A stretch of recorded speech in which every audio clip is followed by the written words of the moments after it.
Determine whether you'd like to work out for 5, 10, or 15 minutes. For a 5-minute workout, perform set A for 3 rounds. For a 10-minute workout, perform set A for 3 rounds.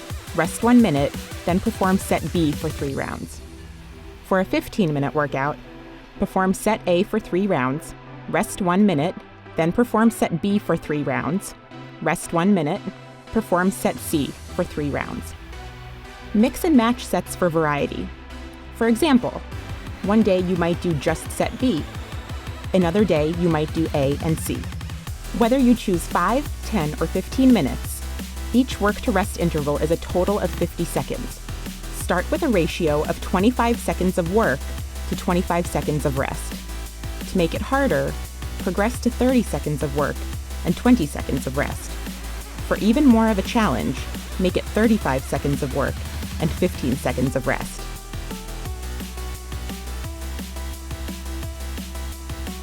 Stand with your feet at about hip width or slightly wider. Push your hips backward and bend your knees to lower into a squat. Go as low as you can without letting your butt tuck under. At the bottom of the squat, shift your weight onto your right foot. Rise to standing on your right foot. Simultaneously kick your left foot forward, extending your right leg. Sink back into a squat, returning your left foot to the ground. Repeat, this time kicking your right foot. Continue alternating sides for the duration of the work interval. Start in a high plank position with hands under your shoulders, feet together, and core engaged. Bend your elbows and slowly lower your body all the way to the floor on a count of 4. Your elbows should point slightly backward at about a 45-degree angle. Push your hips and shoulders back to sit back on your heels. Walk your hands out to set up back in the starting position. Repeat for the duration of the work interval.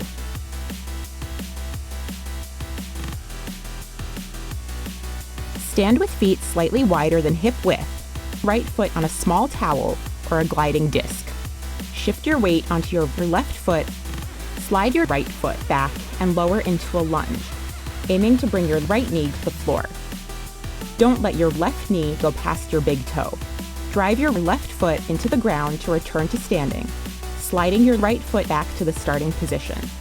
Repeat on this side for half the duration of the work interval. Then switch sides for the remaining time.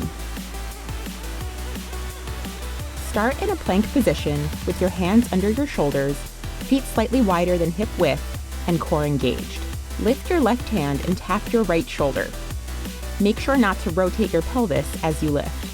Return your left hand to the ground. Repeat, this time tapping your right hand to your left shoulder. Alternate sides for the duration of the work interval.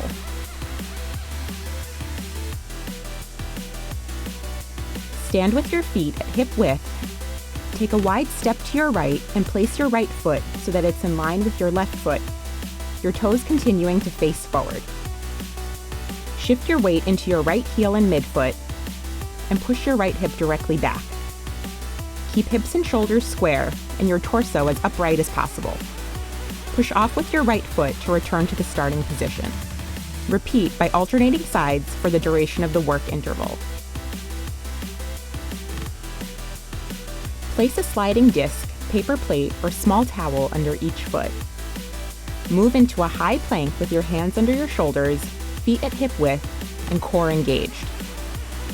Draw your right knee in toward your chest, pulling the sliding disc.